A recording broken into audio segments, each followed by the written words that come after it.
It started as a regular evening. I was in the living room, scrolling through some work emails, while my wife, Clara, said she was heading out to meet her friends for coffee. Nothing seemed unusual. She smiled before leaving, just like always. After she left, I decided to relax for a bit.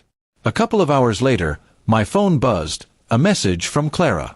I opened it without thinking much, expecting something ordinary. But the moment I tapped on the video, my entire world fell apart. The video wasn't meant for me. Within seconds, it was clear. Her tone, her words, the way she spoke, it wasn't for a husband. She was talking to someone else, laughing softly in a way she hadn't with me in a long time. I froze, disbelief washing over me. My chest tightened as I realized what I was watching. She had sent the video by mistake, and it revealed more than any confession ever could. I replayed it once, then twice, as if maybe I had misunderstood. But there was no doubt. My wife had a lover. My hands trembled as I set the phone down. I couldn't even cry. The silence in the house felt louder than any noise.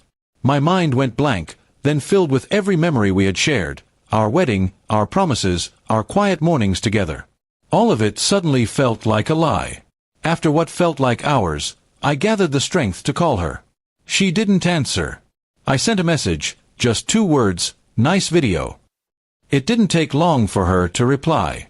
Within a minute, she called me back, her voice shaking. "James, please, it's not what you think," she said. But I didn't have the patience for lies. "Then tell me," I replied coldly. She hesitated, then hung up. That silence said everything. When she finally came home, her face was pale, her eyes red from crying. She dropped her bag, and for a long time, we just stared at each other. She tried to explain. Something about confusion, about a mistake, about how she didn't mean for things to go this far. But her words sounded empty. The damage was already done. Once trust breaks, it never comes back the same. I told her to sit down. I didn't shout or accuse. I simply asked how long it had been going on. After a long pause, she whispered, "A few months." That was it. A few months of betrayal hidden behind fake smiles and late-night messages. I felt something inside me collapse. She cried, begged for forgiveness, said she would end everything with him. But forgiveness doesn't erase betrayal, it only hides the scar. That night, I didn't sleep. I walked through our home, the one we had built together, and everything felt strange, like I didn't belong there anymore.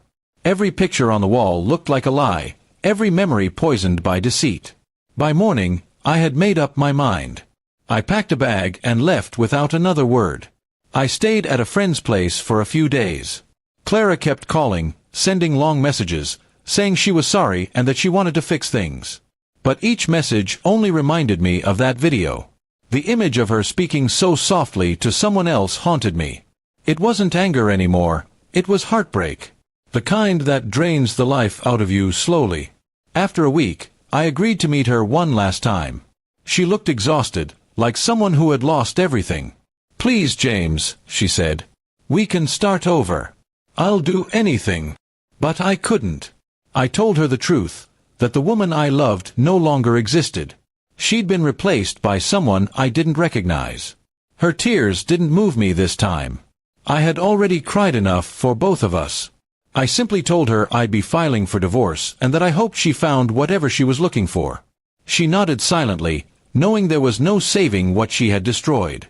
Months passed, and I slowly began rebuilding my life.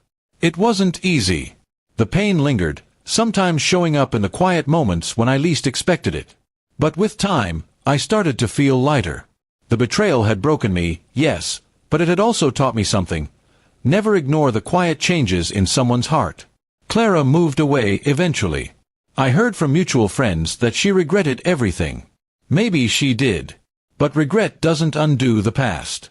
It doesn't bring back what once was. I learned to live with that truth. Now, when I look back, I don't feel anger anymore.